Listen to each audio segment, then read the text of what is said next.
Good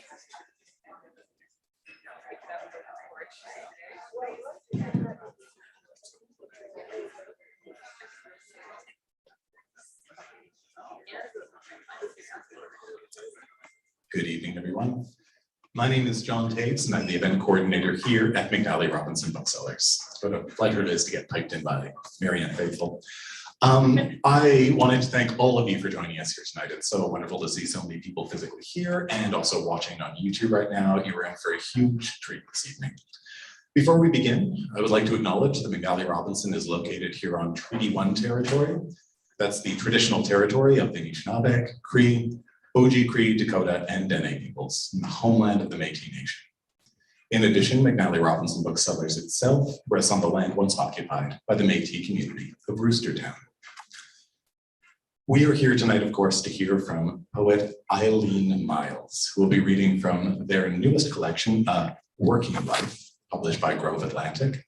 There'll be a reading up here, and then immediately following that, there will be a conversation that'll take place on these chairs to my left, hosted by Heather Milne. Now, Rowan Crow was originally supposed to host this conversation. Sadly, Rowan could not be with us this evening, although they are watching online right now. We send so much gratitude to Rowan because without their work, this evening could not have happened. So we're so very grateful for all their support and everything they do. Now, this evening is co-presented by our good friends at the Winnipeg International Writers Festival, and at the close of this evening, you will hear from their director, Charlene Deal, who will offer a few closing words. This is also being co-presented by the Department of Women's and Gender Studies at the University of Winnipeg, and through the support of the Margaret Laurence Endowment Fund. So we're very grateful for everybody who came together to make this evening a reality. A few procedural notes. There will be time for questions immediately following the conversation. If you're physically here, just put up your hand and I will Sally Jesse Raphael my way over to you with a microphone. This is not a comment on your ability to project. It just ensures that all those watching at home can actually hear your questions. It includes our host from having to repeat them. If you are one of those folks watching live at home right now, just write any questions you might have in the chat and we will put them to Eileen as time permits. Now, Charlene will have a few comments about signing procedure at the close of the evening, but the only thing I will put in your brains right now is if you could just sit in your seats for one moment, just at the close of the event while we safely transport Eileen Myles over to the signing table. I'll let you know when it's time to wander over to get books signed. And we have plenty of their books here. There's some on display, there's some at the cash desk, there's some on the signing table. So if you can't see a title that you're looking for, please do let us know. I will be sure to find the book that you were looking for if it is physically here. I have always been a fan of Eileen Myles, a huge reader, and I still recall the first time I had the pleasure of seeing them live, which I believe is a plug-in for Inferno, a Poet's Novel, which is a completely brilliant book. And it's one of those evenings that just hearing their work in their voice live just completely recalibrated my brain. So I'm delighted that we have the pleasure of welcoming them here once again tonight. But now I have the pleasure of introducing your host for this evening. Heather Milne is a professor in the Department of English at the University of Winnipeg, where she teaches in the area of queer theory, queer literature, feminist theory, and women's writing. Her current research focuses on contemporary North American poetics, with a specific interest in the ways in which 21st century women poets engage with neoliberalism and affect. She's the author of Poetry Matters, Neoliberalism, Affect, and the Post-Human in 21st Century North American Feminist Poetics, which was published by the University of Iowa Press in 2018. She's also the co-editor of an excellent volume from Coach House that was published in 2009, Prismatic Publics, Innovative Canadian Women's Poetry and Poetics, which is a really wonderful collection. She is co-director of a research project called Museum Queries that examines queer and two-spirit representation and engagement in museums. Here to introduce Eileen, please join me in welcoming Heather Milne.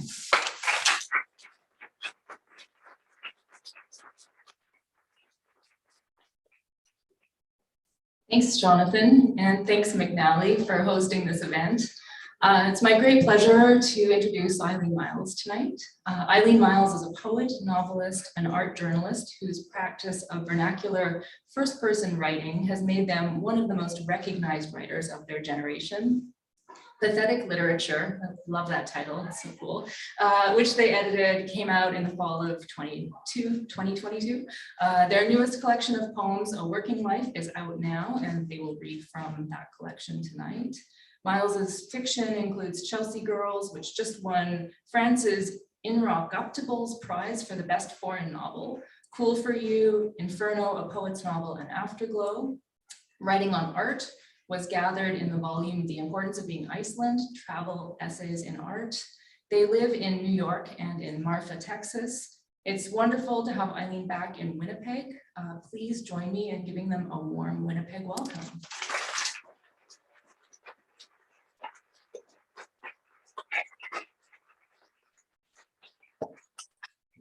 Hi, it's so great to be here. I truly love Winnipeg and always brag when I'm going on a book tour that I'm coming here. People are like, really? And I was like, yeah, it's incredible. So thank you for being here and welcoming me. And Heather, thank you for stepping up, and Rowan, wherever you are, I love you. Thank you for inviting me. John, cool guy, he's like the Wizard of Oz. He's like making it happen. Incredible. So I'm normally, because we're going to talk, I won't say too much, except, like I will say, the thing is, this very much is a book that I wrote with this extra special time I had about a couple of years ago, where suddenly I was in Texas, where I lived some of the time, and I was going to go here and there, and suddenly I wasn't going anywhere, and I was there for 5 months, and I was working on a novel. And normally when I work on a novel, it's like I'll write a surge, and then I go see some people, But that wasn't happening. So I would write these surges and they would kind of droop, It was just like, there was something very off. And what I found that I could do was every day decide who I thought was pathetic and put them in a future book. Like what was really pathetic that Kafka did, and write poems, I had so much time when I was in my 20s and the 70s in New York, and I wanted that ever since. And it was very weird to get dropped into that feeling again. And so I think the one thing I'll just say about this book is that I feel like, so I didn't write this book before, but I wrote it again, because I weirdly, in this time, it was so intense, and, some people, I got sick, people got sick and died, but we also got this whole strange space that was just very, I think everybody's still reeling, right? So this is a lot of what came out of that. So I'm going to read a handful of poems before we talk. And this one, there's like a love narrative, there's a relationship, there's love poems, and then there's breakup poems. But so weirdly, the book starts with me giving advice to a friend about love, which was such a joke. So for my friend, nothing better for people than dogs, nothing better than making you scream here. There were 2 super new cars and then some pink chicken fillets. I guess there were berries for sale in Scandinavia. A man in a plaid shirt and cookies also there, working in the cemetery. I can see their blue ladder from here. A man has written a book about many deaths or many things to do after. Read it, they say. But what comes after is a small idea. Now is large, rainy. Amy, I wish you luck. And this one, so my then girlfriend was living on the East Coast, and I was living in Texas. And so she was like, come here. I was like, no. She was like right in the, she was on Long Island, which was almost worse than New York City at certain points in the pandemic. So I wrote, this poem is like a reconciliation poem. And it's called Put My House. Put my house inside the boat. Can we do that? Put my dog inside of your dog. Put these birds inside of yours. Put my ocean. Put your ocean all over my mountains. Put my mountains in there. Put my dog in yours. My dog walk is safe inside your dog walk. Let me eat inside you. Let me eat your food. Let me eat your house. Put your house inside my dog. Put your dog on my boat. Naturalize. Put my heart in yours. Put my mouth on your mouth. Put my hair in yours. Let me breathe inside you. Let me smell your guts. Put your boat in my eye. Let me eat your friends. Put these hours inside your hours. Eat this bird, cheap. Eat my dog's foot. Eat that ocean. Run to him or the ocean. Run to them. Hear these birds cheep. Fly to me. Eat my foot. Put my house inside yours. In your mind, think me fly. This fly me home. Love me now. Forget your phone. Eat my heart. Run to him or the ocean. Tweet, tweet, tweet. Dog growl. cluck, click, put my house right in there. Yeah, that's me looking out the window. Look at me, bark, bark, bark. Put your heart inside that bark.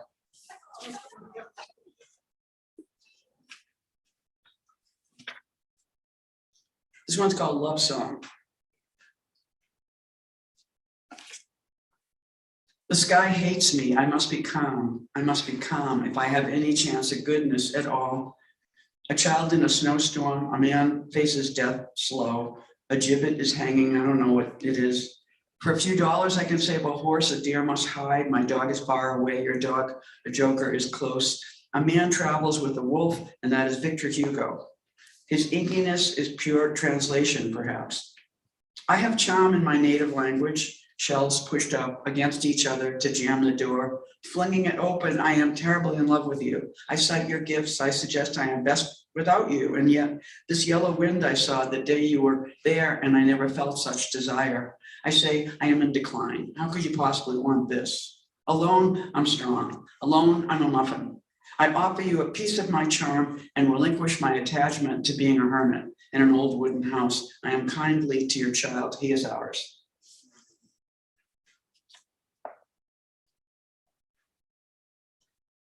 This one's called God.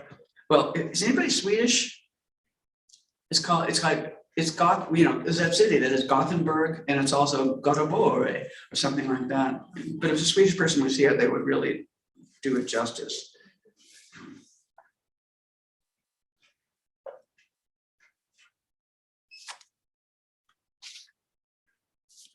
And it's for Daphne and Alice. Came home and lost tons of consciousness.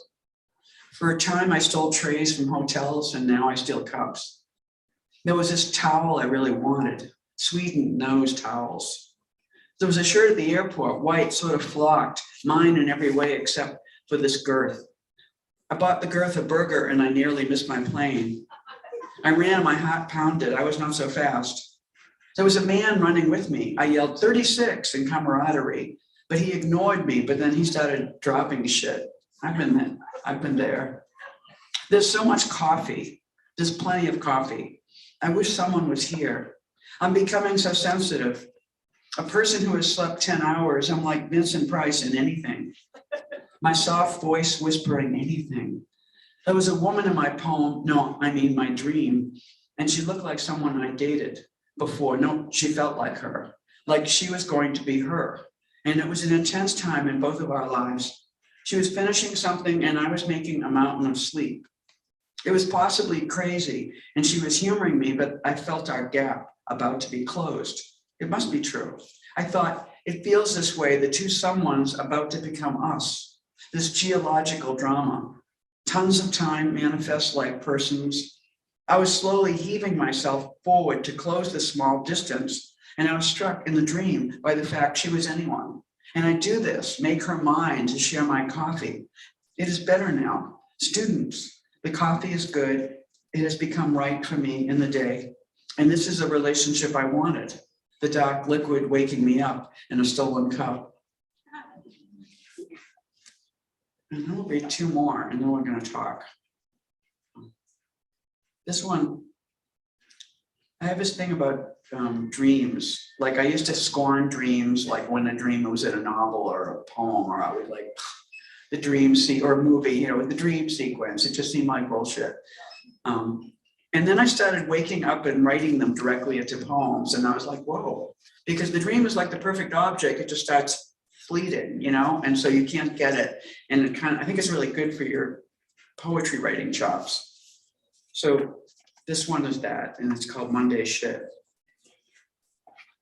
Which the publisher was like, are you sure about that title? Yeah, I'm totally.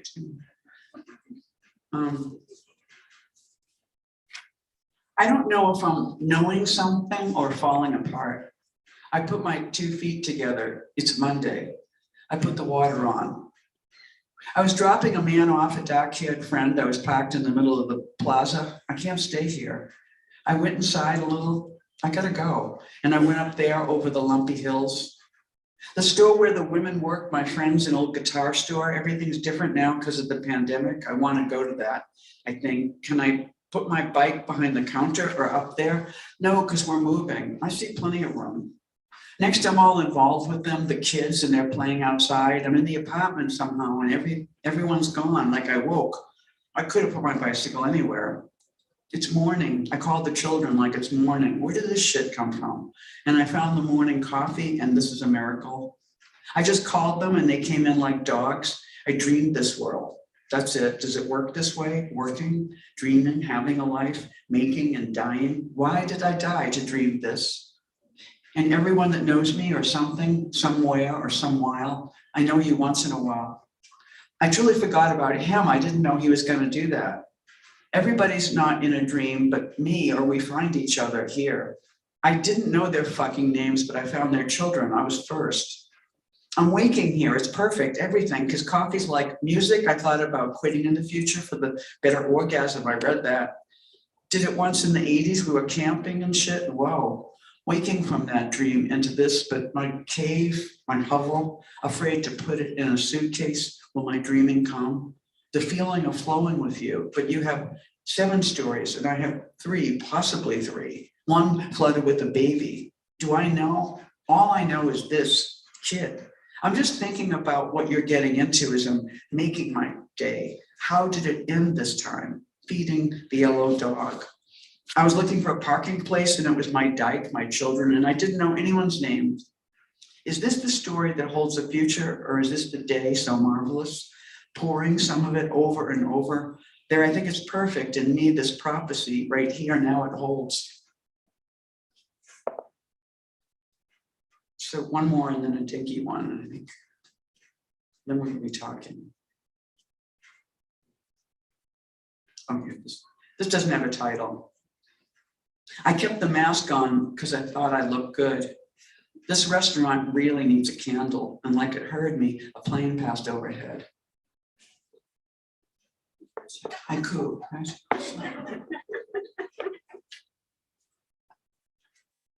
You don't have to count the haiku, you just have to do it. It's like a feeling, I think. So I think I'll end with, should I end with Diet Coke or mice? What would support our conversation better? Either. Yeah? Either is good. Okay, what do you think? Diet Coke or mice? Oh, yeah, I was gonna say that. Both? Is that okay? It's okay. It's like, thank you. Okay, Diet Coke says, recycle me. I took the dog on the subway today. And today I have an alarm on my phone called Joan Mitchell. And later on tonight, I said I'd be Joaning. I was like, this doesn't make sense. This dog sees everything on 2nd Ave. Not far historically from where Robert Harms met Joan Mitchell in the apartment of Joe Lasore, right over there. I think of buildings collapsing. I'm having a slice nearby. At the party, everyone's laughing. I say, I'm boning Joan tonight. I'm boning up on Joan Mitchell for the Famous Woman Artist podcast. Honey badly wants a bite. The light just changed. It's bright. The kind of Stefan Grappelli violin playing while bicycles pass. Matthew said I would have saw the end was so good if I had authentic feelings. We laugh. I just spent an hour Zooming with my shrink, the parade of X's in Provincetown, the man in the orange cap walking away. I would cry if I wasn't so damn joyous. He's lowering the awning on the pizza shop, but these feelings just won't go away. And here's mice. High power T for this.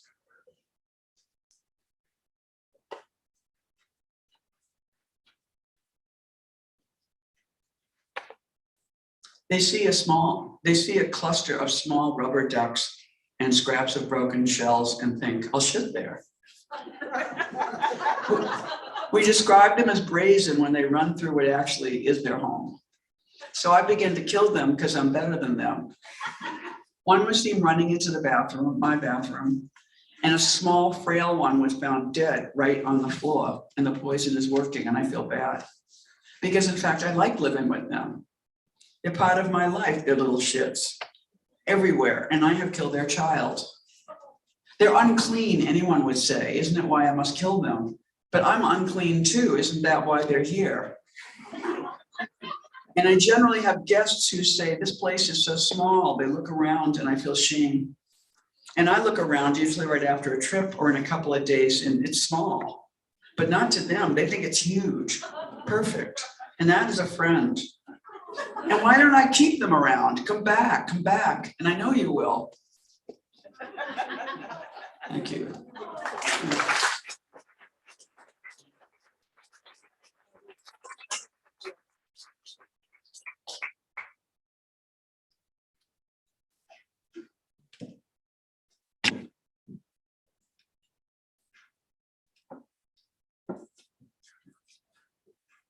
Oh yeah, that last poem brought me right back to having a mouse infestation in my house like 20 years ago, and I poisoned them, and then they started to die in the walls, and I could just smell like rotting mouse flesh. I know, it's like old hamburger. It's a very good type. It's so sweet. Yeah, Smell it of is. dead mouse. Yeah. Ugh. But I'm not going to ask you any more questions about it. Yeah, I think the thing is you don't want that many mice. You just want a few, so that feels like a pet situation. Oh, thanks for that great reading. So I learned yesterday that I was hosting this event, so I sped read the book, all 250 odd pages. That's of it. crazy. How many pages? I don't I know. know. I read it very quickly, so I have some questions, and they're kind of like from a quick first pass of the book, but I don't know if I should start with like the really big question or the like really little one. I might actually start with the little one, which is kind of like I don't know, maybe it's a really simple question, but I noticed that there were references to coffee in like almost every poem. So did you put a coffee reference in every poem on purpose, or is it just coffee is an integral part of your life? Yeah, I mean, I think coffee is an integral part. I mean, and then weirdly, I don't drink coffee anymore. I have stopped drinking coffee, and that's a whole story unto itself. But I just feel like I'm like sober. I haven't drank or drugged for like since the 80s, and then a little after that, I stopped smoking cigarettes. I mean, I'm a fucked up person, so it's not like a state of purity is being achieved. But I was very interested in what happens when you stop drinking coffee, and so it's very weird to be reading it totally caffeinated. I mean, I drink the strongest tea human that has grown on the planet, so it's not an anti-caffeine thing. But I just felt like it started to taste bad. It was just weird. Like I have a particular coffee I like and a way to make it. And it was just like the religion all fall was like not working. And then strangely, I had a breakup that coincided with the end of coffee. Like she knew, like when I stopped drinking coffee, she was like, this makes me very uncomfortable, because it was like the two things. Like I woke up one morning and I was trying to make a decision about the relationships. I don't know if it's the coffee answer you want. And I got up and I thought, I'm not ready. We were like, are we going to go on this trip on this date or that date? And I was like, I'm just not ready. I'm just not ready to go, And then as I walked to the kitchen, I thought, and I'm not going to drink coffee. And it was like this weird thing. So I only make spiritual decisions, I guess is what I'm trying to say. But coffee, coffee is great. I love coffee and I love alcohol. I love these things. They just don't put them in my body anymore. Okay, you mentioned just before you started reading, you mentioned COVID and having a lot of time, like with being in lockdown and that weird spring of 2020 that we had, and it's definitely present in the book. I feel like the poems in the second half like really get this sort of sense of that time from them. And I was just wondering, like, apart from time, like did COVID or the pandemic, did it influence your writing in other ways too? Huge. It made me totally interested in vampires. I feel like that was the COVID. That was, I mean, there are vampires all over this book too. Well, and like Dracula's a contagion novel, right? Like it is about contagion. And, yeah. But literally it was what the then relationship. It was like I was at her house and she said, "You don't like True Blood, do you?"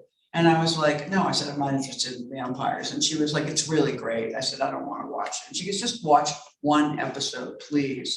And I was like, "Okay, I'll watch one episode." So we sat down and I was like, "This is amazing," And the next day I got COVID. And so for 10 days, I watched all 6 seasons of True Blood and became almost crushed out on Eric. You know, I was like, Eric is hot, you know, I dreamed Eric was in love with, I mean, I was just, it got so weird. But the vampires also work perfectly and, you know, because I became, right after the pandemic, the park in my neighborhood, Eastborough Park, the city of New York decided to destroy our park. It was an insane, still think a real estate deal or a way to move public money to private, you know, and so on, and just make a land grab. And so vampires work perfectly in that, you know, like real estate people are vampires as far as I'm concerned. And so they moved it to the poems in that way too. So as vampires became very useful culturally, you know, I think it's no accident that we're interested in vampires, you know, because there's so much there's so much feeding on our lives, you know, so much public policy is vampiric, you know. That's actually an amazing segue to my next question. So. I'm feeling it. Yeah. So, I mean, one of the things about your poetry that's really cool, and I definitely see it in this book, but I see it across your work, is how, like, on the one hand, there's this focus on the quotidian and on just these like little things that you're doing, like feeding your dog or walking down the street, having a thought. Mm-hmm. But there's also a way that you're also addressing in this book these big events, like you talked about this destruction of this park, but I feel like climate change comes into the book quite a bit. Capitalism, like what you were talking about, the kind of vampiric sort of extractive thing, COVID, right? And so there's this way that you use the sort of small details of moving through your day to talk about these big kind of, I guess, themes. Right. And I guess so my question then is, like, how poetry facilitates that, right? Like that moving between, and it's more than just, oh, well, the personal is political, because I think it's more than just that, right? There's something about how you're using these little intimate moments that then kind of open out into these big questions in your work. Right. I mean, I think it works like this conversation is working, like whatever accidentally came out of my mouth in that last moment, you're like, perfect segue, you know? And I feel like life delivers that, you know, it's very weird. So I think to be somebody who has had a practice for like almost 50 years now of just making notes all day long, you know, I mean, like not, you know, it comes and goes, but it is very much an arc of feeling and you know, discomfort and pleasure and, you know, stuff, you know, somebody says something amazing and you take a peek, you know, so I feel like, and even, you know, like, I mean, when I was a child, I used to draw. I mean, who didn't draw when they were a kid? It was just like, that was the way, especially I went to Catholic school, it was very impressive. I would sit there and draw all day long. Alcoholic family, drew all day long and stuff. And it really, I'm starting to draw again, weirdly, but it's just, it sort of, you know, just morphed into writing, you know, in college, and suddenly it was just like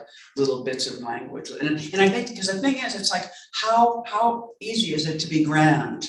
You know what I mean? How do we talk about like whatever the big things are, you know? But I think we get there from all these tiny steps, and we get there through the literal stuff of our lives. And so I think that it's like being open to exactly what's there will give you a way to get to what's underneath. Like, you know, it's not this book at all, but I mean, and when I teach, I'm totally about getting people to copy shit. I mean, the thing I was saying about the dream, like I really love copying dreams, but I also like copying what is out the window of the train when I'm, you know, just writing really fast and seeing, you know, and, you know, I do a workshop in Provincetown in the summer, and we get nude models. I was like, let's copy this naked person, you know? And it's just like, so there's always like this kind of obedience to what's there. And I think, because I think the feeling is that there's something underneath. So if you take on the obvious, I think all kinds of artists do that. Like you just, there was something profound I was going to say about copying, and I feel like I lost it. It might come back. But I mean, but I also think that there's nothing but this, really, right? You know, so it's like, how could this not be the way to whatever is important? You know, actually the little stuff is what's important. you know. And I think when I think about, like, Mom's poem is about abandonment in a way, you know. In a way, I feel like I can't end a reading with a poem about mice, but it is about being left, you know. It is about loss. So everything is really big, but you don't want to go around being heavy, you know. You just have to talk about little ships. All right, now I'm not sure if I want to ask you a question about form or a question about, no, I'm going to ask you about Casper. So I'm reading along, reading this book, and like you have this distinctive voice, and it's the Eileen Myles kind of voice. And then I get to this Casper poem, and I'm like, this is different. And then I see in the back that it's like a Super 8 film that you made. So I wanted to ask you about that film and the process of that poem kind of finding its way into the book. Right.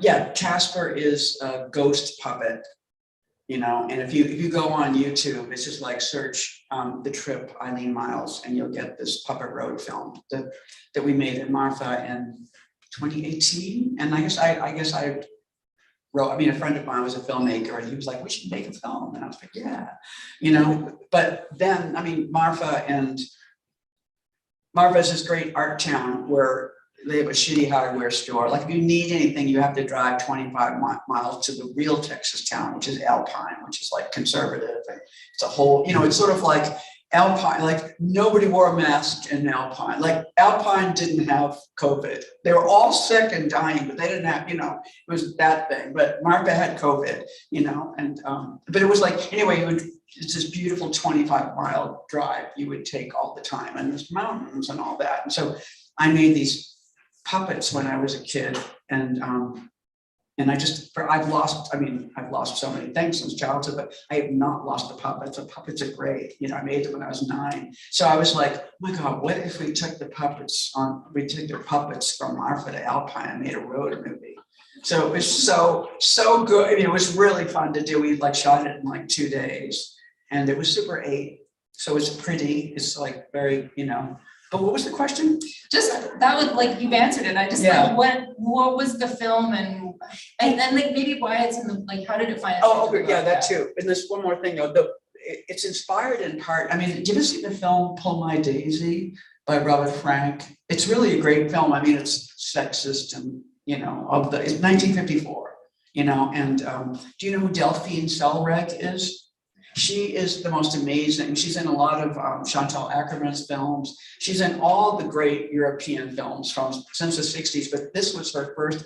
She was an acting student at the Actors Studio or something, and she's like 20 something, and she's the chick in this beatnik movie. But you know, Allen Ginsberg's in it, and Gregory Corso, and and you know, Larry Rivers, but the voiceover is Jack Kerouac. And so what's really amazing is, you know, they made the film, and there was this old fashioned, like some of you guys are probably filmmakers, there was a moviola, like you would show, when you edit Super 8 film, you would put it on this thing that was like a video screen, and you would do all the editing right there. So Kerouac just watched the film. He wanted to do it in one take, and he just kind of scat sang to it, you know, and so sometimes he was narrating, and sometimes he was just like, do. And sometimes Robert Frank, when they were just taking a break and Kerouac was just hanging out and chattering, he kept recording, and some of that is in it. Like, he was smoking a cigarette and he was like, goodbye, little smoke, you know. And there's a moment in the film where the kid is going to bed, and the kid, and then you hear Kerouac say that. It's so perfect.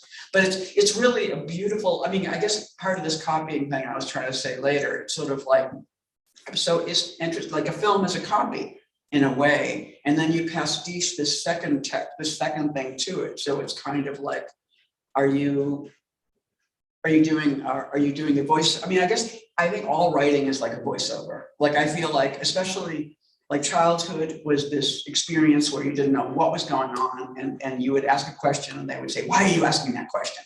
You know, but you saw everything. And you're like this little wonderful camera recording. And then I think the thing about writing is you grow up, and then you put a voiceover on it, you know, and so you articulate what that all was, you know. And so I think, so that's very much what he did. And that's right, that's what I did in that film, you know. And how it became in the book, I don't know. I just think that I thought that this one part of the screenplay I was particularly proud of, you know. I mean, I kind of wrote it like the night before or something, but I knew Casper would have a big monologue, you know, and you know, another, it's really funny because the woman who taught puppet making class at Fidelity House, which was like a Catholic youth organization in like 1959, was this German woman, Miss Ursula. And she had this particular, she had very straight hair, and she had this particular German accent, you know, and we worshipped her, you know, and she taught us, you know, the German way of all the puppets were named Casper, but not Casper the ghost, but, you know, German Casper. But so in the film, it's so weird. Casper's voice is like, it's really funny because Casper is Miss Ursula, you know, Casper is, and I can't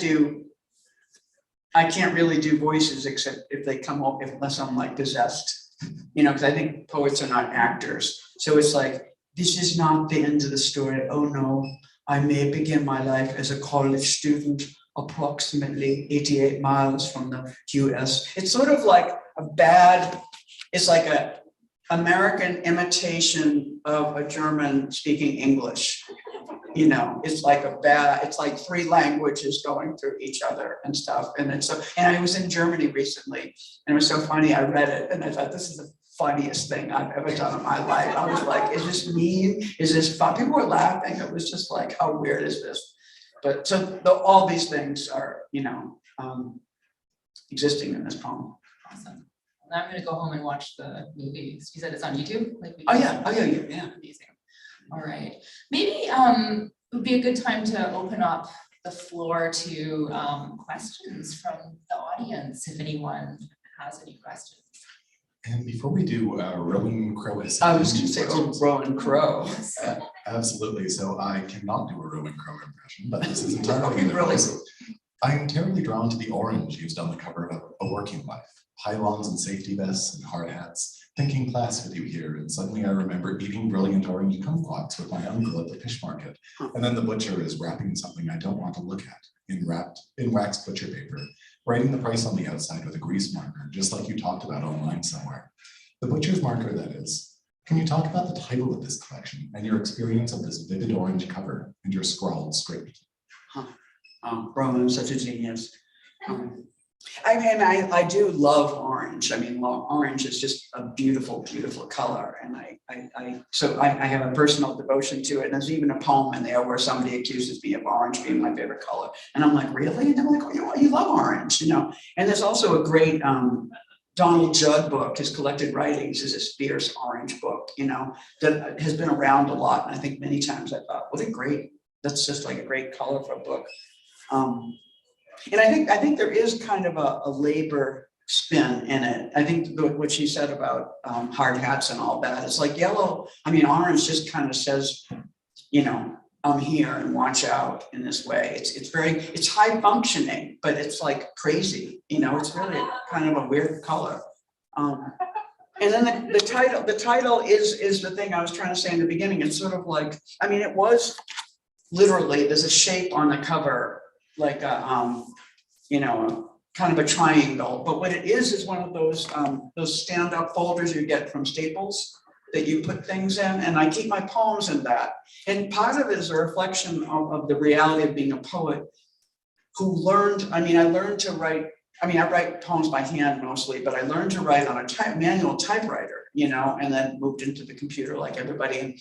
And the thing that's so weird is you kind of, computers are really dangerous because you lose the original. Like if you start writing a poem on a typewriter, on a computer, you just have this impulse to start fixing it.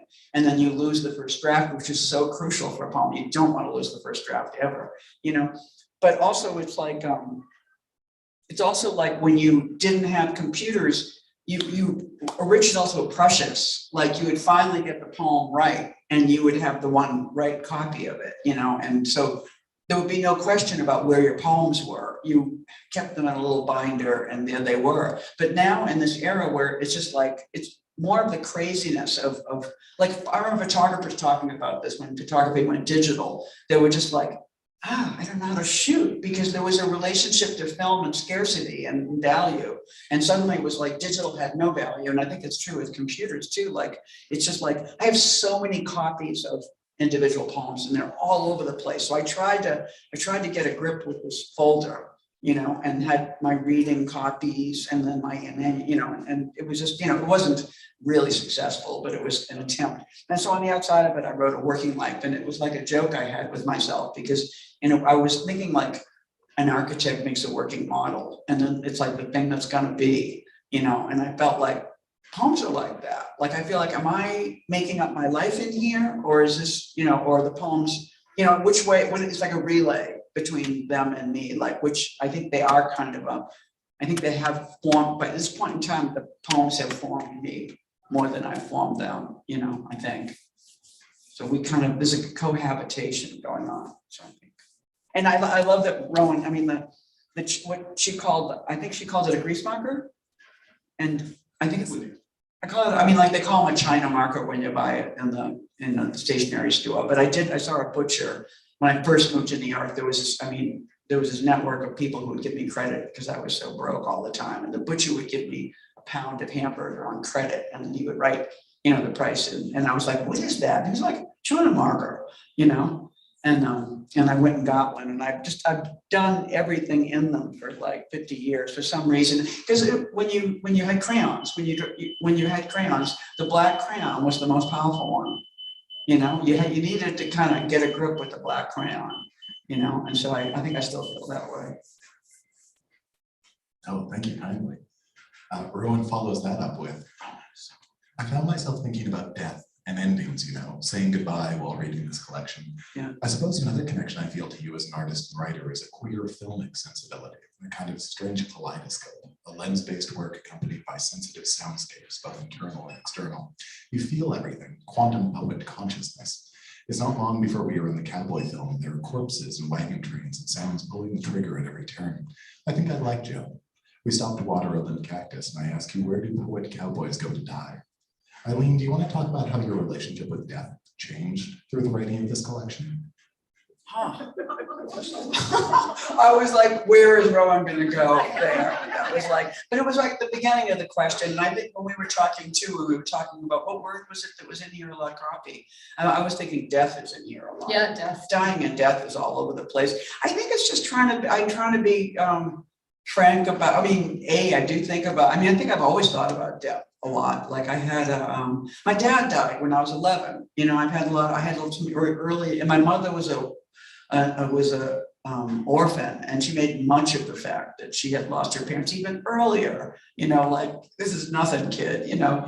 And so I feel like death was very omnipresent early in my life. And I think when I was youngish, I was pretty self-destructive and had kind of a death was sexy and all that. But now, you know, I'm 73 years old. It's like death is like, my friends are dying regular deaths. I mean, they have heart conditions and things like that, but it's like, there was the AIDS moment, and there was the drugs and alcohol moment. And now people are just dying, you know. I'm like, and I make jokes about it. Like I'm starting to think of them as like the other age, you know.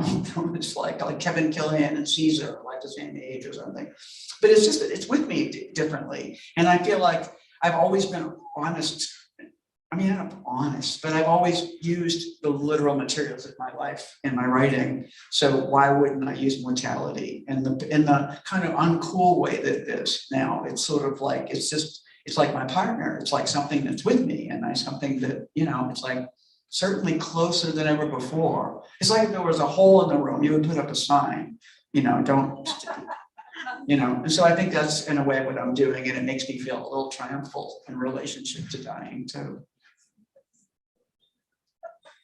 Now, did anybody here have any questions? Or if you're watching online, feel free to write any questions in the chat. If you do have one here, just put up your hand.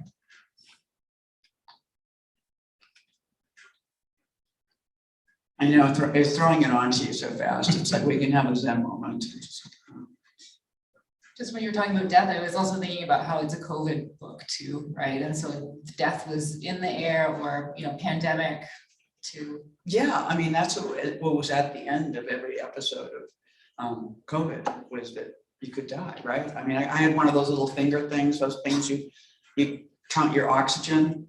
And when I was, you know, I'd wake, I mean, I was a little insomniac because I was sleeping all day, and I would keep poking my finger in to see if because I thought, what would I do if it said like 0 or some crazy number in the middle of the night in Texas, where you worst healthcare on the planet, you know?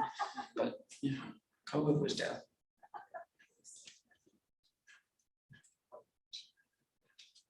Hi, thank you, Eileen. I just have a quick question.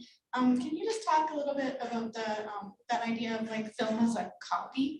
Like, can you expand on that? Because I just don't. Isn't it?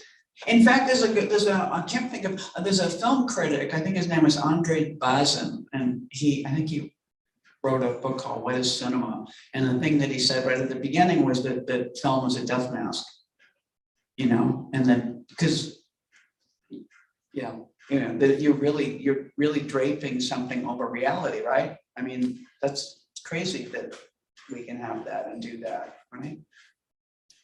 So I think probably, yeah, I don't even know what the thought I'm trying to make is, but I feel, you know, I feel like when I teach writing, I'm like, we do a exercise where it's like, I read from some novel and then you listen and you're supposed to take words and phrases and sentences and just, you know, like, just copy what I'm reading, but just parts of it, like partial. Like I think a bad copy is what art is. You know what I mean? It's sort of like, even film is not quite, you know, it's sort of like, or when you take a picture, you're like, this is incredible where I am. And you take I mean, maybe the camera on your cell phone is not that good, but it always just isn't the thing you saw, right? It's sort of like, it's just a bad copy, which is why Instagram, I think, is great, because then you get to caption it. So you get to give it a little push, you know, like you try and let them know what it is that you're seeing, kind of. But yeah. So I mean, I just, yeah. So it's like, yeah, the poem, you know, so people just copy words. And what's so interesting is that everybody heard the same words, and I say, make a poem out of that, and they make a radically different poem out of it. You know, like their copy, there's no right copy. Like all copies are, you know, we're all making bad copies all the time. Like, you know, like they do that in couples counseling. They say, now say what they just said. And they say, you said that I always fuck up. And it's like, they didn't say that, you know, it's just like, and you're a whole, you know, families are like a bad copy, you know, I'm still living with a bad copy of my family, you know, but yeah, so I think it's, you know, kind of on and on. And I think I do think of poems as movies, because it's sort of like I'll be at the beach watching my dog, and then I start putting up, and sometimes it's doggish, and I'll just describe her moves, you know, and then I'll start, you know, writing lines that have nothing to do with the dog or beach, and then they come together, you know, and it's just juggling, you know, but it's still copying. It's just fucked up, you know, changing the order, which I think that's the big thing. Like, I read once, and I went to I was in a drugstore that turned out to have a Christian book rack, which is really crazy. And there was this book called The Blood of a Lamb, and I was like, what? You know? And I picked up, this one of my favorite, and in it, they were talking about Lucifer, and they said Lucifer was the top angel, and he was thrown out of heaven because he changed the order of the sacred words, which I thought, oh my gosh, that's like such a poet thing. You know, it was like, no, I think like this. You know, get out of here. You know? While other questions are percolating, Rowan has sent in a request to the distance. Would you possibly read an encore poem, specifically, for example? Oh, well, yeah. I mean, it's like cowboy. She's on the cowboy theme. 100%. Yeah.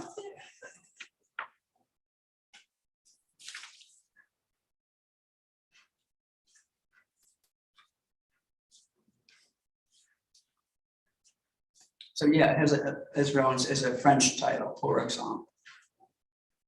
I will sleep on the ground with the wagon train. No, I will not.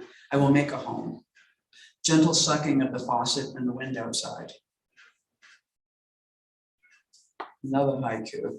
It's a cowboy haiku. Now, are there any further questions? Yes. Charlie Reichert is kind of a cowboy poet, I think. Do you know her films? You do, yeah. Hello. Yes, If I may be so bold, I would like to ask you about dogs a little bit. please. As a capital D dog person, just both in terms of like personal relationships to dogs. I mean, I read Afterglow and it destroyed me and continues to. Had you lost a dog? But of course, yeah. But also how you write dogs or write through dogs in terms of exploring other ideas as kind of like these conductors or amplifiers, and just like dogs in your both life and writing, or anything you have to say about dogs would be great. Oh. Well, I think they're just very absorbent. You know, it's sort of like you have a dog around for 16 years and the dog feels and sees everything, and the dog sleeps with you, and the dog, you know, it's just like, and regulates you. You know, it's sort of like, it's, you know, it's the most amazing partnership. And I feel like I started off life with a huge dog longing, like I really wanted a dog, and I wanted a dog, and I wanted a dog, and it was, dogs became like the symbol of my wanting. You know, and then when I didn't get my first, I mean, I had a dog when I was young. When I first came to New York, I got a dog, and I was not a good dog parent. I lost a dog, and the dog probably died, you know, but at 40, I was like, I'm like 8 years sober, I'm 40, I can have a dog, you know, and I got this dog, and I was still kind of a sloppy dog owner, but nonetheless, you know, it was, the dog had a good life. And so I think it is a very, I don't know, it's such a, I mean, I can't, it's just such a great, deep relationship that trains you, you know, and the dog is only as good as you are in a certain way, you know. And they're all different. I mean, it's so, they're all the dog I have now is so different from the dog that I wrote the dog book about.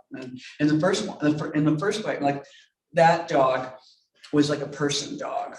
Like some dogs, you just look in your eyes and you just see human, you know, you feel like they look as if they're looking at you, you know, and I would walk that dog in New York and people were like, look at that dog. And what they meant was that dog sees me, you know, like Rosie was just like, you know, she was just always, you know, go to the parties, hop on people's laps. She was like a pit bull, and she was just like, come on, you know. And so, and the dogs that I have now, Honey, is like a wild, I mean, she's different now, because she's changed because of me, but she was a wild animal, you know, and I looked into her eyes and I saw wildness, you know, it was not human, what was in there, you know. And then when I first had her, she went, I brought her to Texas and she ran off on the ranch land for 4 days. She just took off and she was out there, and the whole town, it was amazing. The border patrol, everybody was looking for Honey, you know, and some rancher who didn't know that the dog was lost was like, there's a little dog out there herding the bulls. And she just has this thing for large animals, like she's a stray from the Bronx.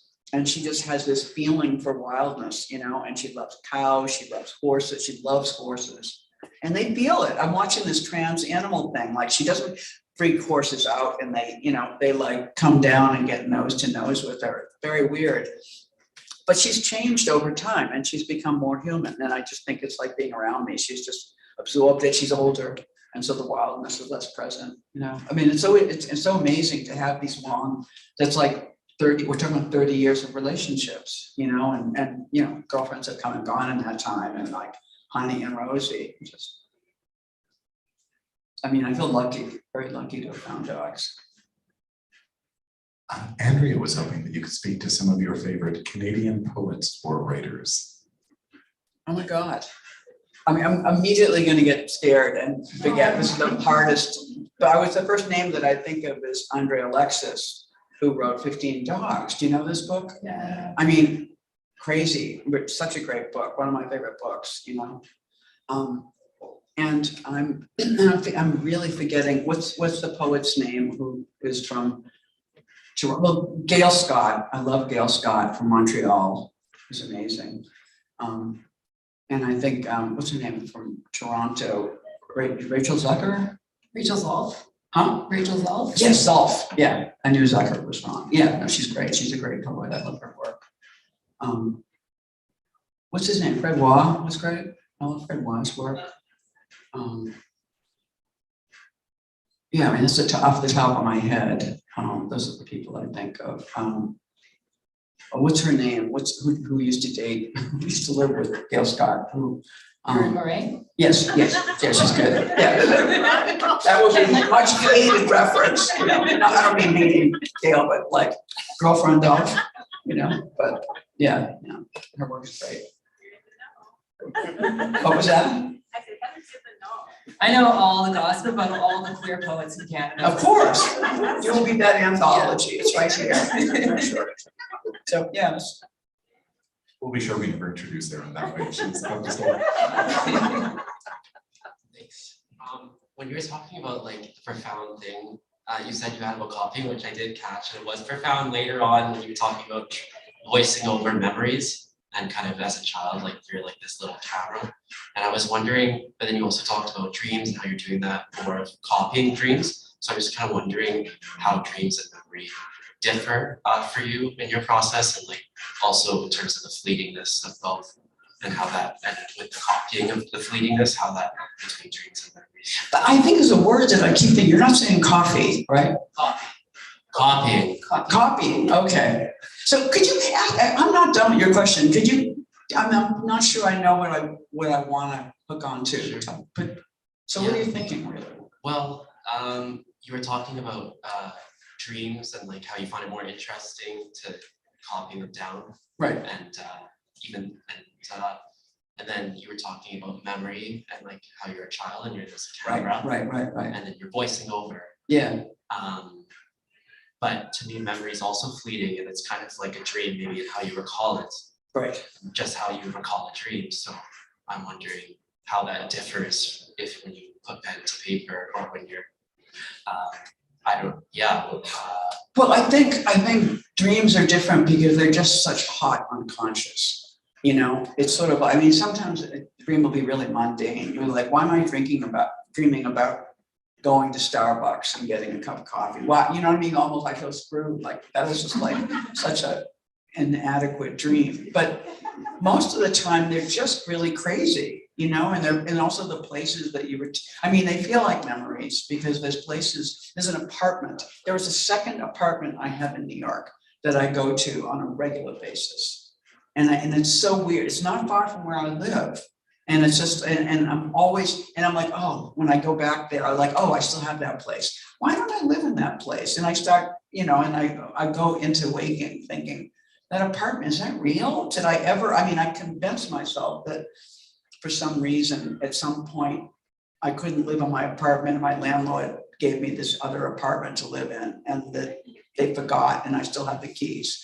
And there's this extra apartment very close. And then sometimes it's proportions change and stuff. And I don't know, just dreams are just, you know, they, you know, obviously they make me contest the reality of this, you know, because I think, you know, when you have coincidences or when somebody tells you they were just thinking about you and you were like, that's so weird, or you hear from somebody or that you pick something up and it has everything to do with what, you know, and then I think, is this real? Like this, you know, and then, you know, and then, I mean, I'm still really prey to those questions, like, are dreams reality? And we're actually pretending we're at a reading in a bookstore in Winnipeg, you know, and in fact, we're all asleep, or one of us is asleep, or, you know, I mean, like all that stuff still is extremely exciting to me.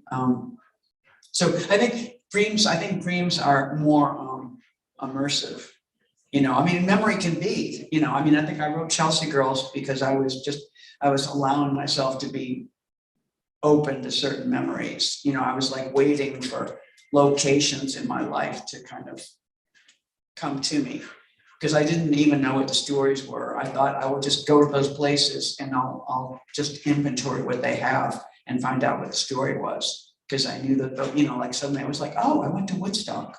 What was that? You know, and then kind of waited for Woodstock to be open, you know, in my mind, you know. So I think they operate differently, you know, memories, you know.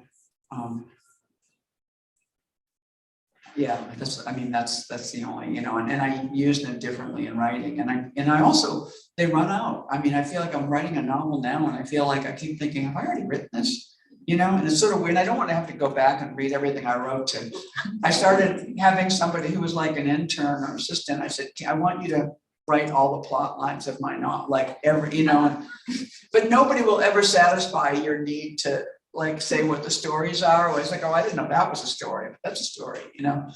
But so I have this fear of being repetitious, but I do feel like I've kind of told my big memories, you know, where the dreams are just endless, you know? I mean, you probably die dreaming, you know?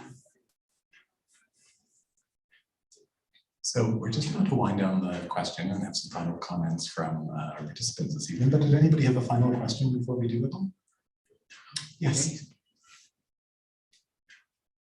Yeah, you talked about how you tend to write in like surges and how that changed over COVID because of the amount of time that you had. I'm just kind of curious, I guess, like how the surges work and how these like breaks are. I'm just curious, like, is that break time like time to like process your writing, or is that to get new material? I'm just curious how that process kind of works for you. I just have a really short attention span, and I'm pretty restless. And so I've become very forgiving to myself as a writer. Like, I feel like when I first came to New York to be a poet, I thought, really, can I do this? And I would sit down at the desk and I would like work for 5 hours on the same poem, like ruining it. You know, it's just very intense, you know, and stuff. And then I realized that's not how, you know, I got over that in terms of poetry. But when I write prose, I do these like, I feel like they're like sets, and I'll sit down for like, you know, sometimes an hour, sometimes 2 hours, you know, but not much more than that. Like, I feel like whatever it is, I already got it, you know, like I feel like I kind of like when the energy is really leaping and you're just like, you know, and then it runs out, and I just feel like I just want to get away, you know. And I don't, sometimes if I'm really working, I'll have 2 sets a day. I'll go back in the afternoon and work some more. But I feel very forgiving about how much, because I write fast and I write a lot in a sitting, you know, but I think that's good, you know. But it's sort of like, so I think in a way, I mean, a poet I know said this about poetry. He said, I think the poetry part is the easy part, is the rest of the time that's the problem, you know. And I think it's even truer in a way with prose, because it's sort of like, but it's great. Like, if I write on what I consider to be the important project, I feel like the rest of the day is like gravy. Like, somehow all my feelings of guilt and aimlessness and what am I doing and who am I, meaning, just seem really dissipated. You know, I think I did the thing, you know, but it's like the rest of the time is like this kind of open, aimless adventure. But it was like, because it wasn't open in COVID, it felt wrong. I mean, I just thought it was really limited what I could do when I finished. And so I felt like it was the rest of the time that was the problem, in a way that had never been true before, you know, because I like being, my therapist said maybe I was a little autistic. I like being limited, sort of like not, you know, like having a lot of freedom, you know. Freedom is sort of a burden in a way, you know. So if you're really compressed, it's sort of good, and it's sort of kind of hot in a way, you know. I know how to use that. I think time is the only, all we're talking about is time, right? And how you use it. Because I will say that a friend, I work with a composer once, and he was married, and his wife was an artist. And so they both had art practices, and they had 3 children. And he said it really changes things when you have kids, because it's like, you can't do all this, like, you know, warming up in the studio. You have to go into the studio and, you know, get right to it, you know, and you only have like X amount of, you know. And I thought, oh, that's so interesting, you know. It was just like all people's different ways of dealing with time, you know, and negotiating it and stuff. But I think it's what we're making art out of, you know, time and dreams. Well, thank you very much. I'll turn things over to both of you if you have any closing comments before Charlene.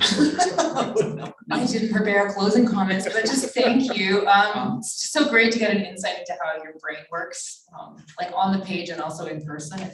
It's really awesome. So thank you. Thank you for sitting here with me and doing this. My pleasure. You're cool. Eileen Myles says I'm cool, so I can retire now. We coordinated our blackness too. Guys. What an amazing evening. You have to sit still because we have to transport you at some point, but not quite yet. I want to see litter shows up and go. Be a dolly. A wheelbarrow would have been something. This has been a really spectacular evening, so insightful, so exciting, so funny. I had a lot of laughs back there and made a lot of notes and feel like all of us were invited back into our own art practices. I think there's quite a lot of writers in here who are thinking, okay, now I'm going to go and I'm going to put pylons around the hole in the floor, you know, because it's coming. So thank you all for coming, and will you just put your hands together for this really extraordinary conversation.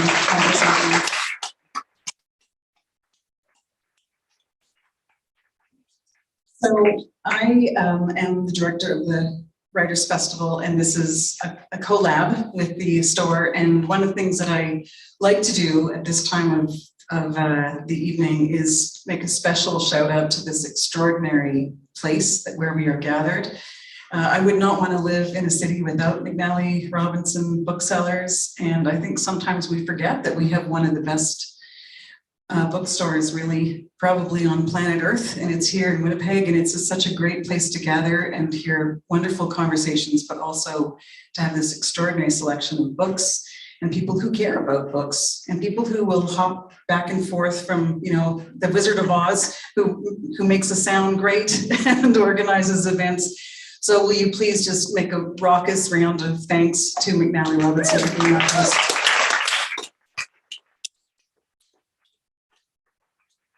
We do have a few more events coming up, so I'll just give you the rapid fire version of this. We are welcoming Thomas Morton in conversation with Chris Hall on May 27th. We're welcoming Camille Hernandez Ramdour with Sweet as Sugar, and Rowan McCandless will be hosting that one on June 3rd. And Sharon Batala will be here launching with Leaving Wisdom on June 15th. We'll be peppering social media with those announcements, and also our newsletter. So if you do not currently get our newsletter and would like to, please call me afterward and I'll tell you how to do that.